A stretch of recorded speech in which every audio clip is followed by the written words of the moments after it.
Assalamualaikum warahmatullahi wabarakatuh. Hai favorit lover.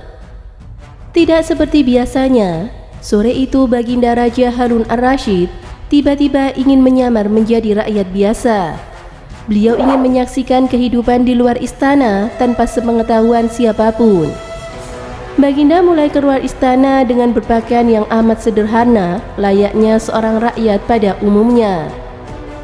Namun sebelum lanjut video ini, jangan lupa kalian like, subscribe, serta aktifkan notifikasinya agar kalian tidak ketinggalan berita terbaru dari Favorit Channel. Di sebuah perkampungan, beliau melihat beberapa orang berkumpul. Setelah mendekat, ternyata seorang ulama sedang menyampaikan pengajian agama atau tausiah tentang alam barzah. Tiba-tiba ada seseorang yang datang dan bergabung di situ, kemudian bertanya kepada ulama itu, "Kami menyaksikan orang kafir pada suatu waktu dan mengintip kuburnya, tetapi kami tidak mendengar mereka berteriak dan tidak pula melihat penyiksaan-penyiksaan yang katanya sedang dialaminya. Maka bagaimanakah cara membenarkan sesuatu yang tidak sesuai dengan yang dilihat oleh mata?"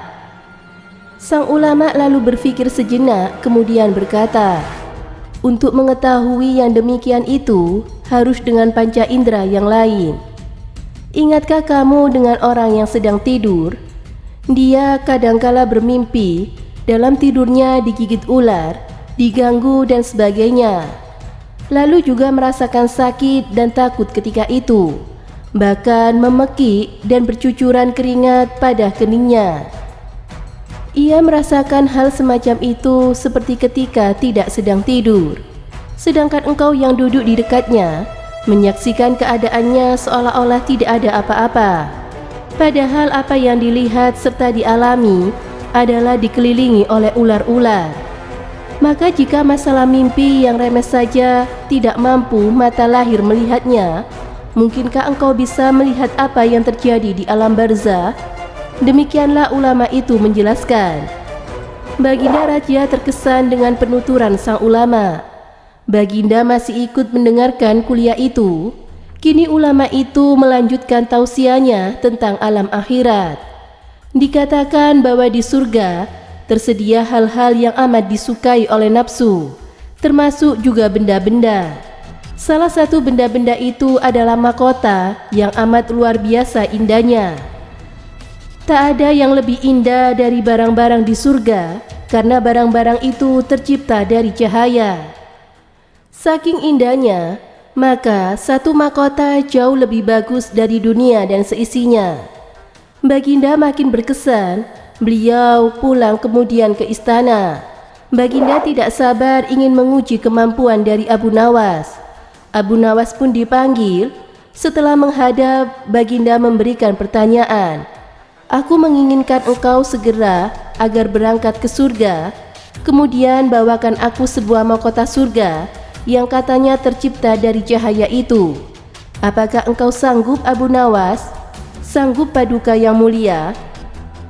"Tetapi Baginda harus menyanggupi pula satu syarat yang akan hamba ajukan," kata Abu Nawas, lanjut menyanggupi tugas yang mustahil dilakukan itu. "Sebutkan syarat itu," kata Baginda Raja. "Hamba mohon agar Baginda menyediakan pintu agar hamba bisa memasukinya." "Pintu apa?" tanya Baginda belum mengerti. "Pintu alam akhirat," jawab Abu Nawas. "Apa itu?" tanya Baginda ingin tahu. "Kiamat wahai Paduka yang mulia, masing-masing alam mempunyai pintu. Pintu alam dunia adalah liang peranakan ibu. Pintu alam barzah adalah kematian, dan pintu alam akhirat adalah kiamat. Surga berada di alam akhirat. Bila Baginda masih tetap menghendaki hamba mengambil sebuah mahkota di surga, maka dunia harus kiamat terlebih dahulu."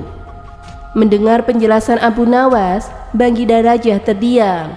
Di sela-sela kebingungan Baginda Raja Harun Ar-Rasyid, Abu Nawas bertanya lagi, "Masihkah Baginda menginginkan mahkota dari surga?" Baginda Raja tidak menjawab. Beliau diam 1000 bahasa. Sejenak kemudian, Abu Nawas mohon diri karena dirinya sudah tahu apa jawabannya. Nah, favorit lover, itulah kisah rumor ketika Abu Nawas mengintip pintu akhirat. Semoga bermanfaat. Thank you for watching. See you, bye-bye. Wassalamualaikum warahmatullahi wabarakatuh.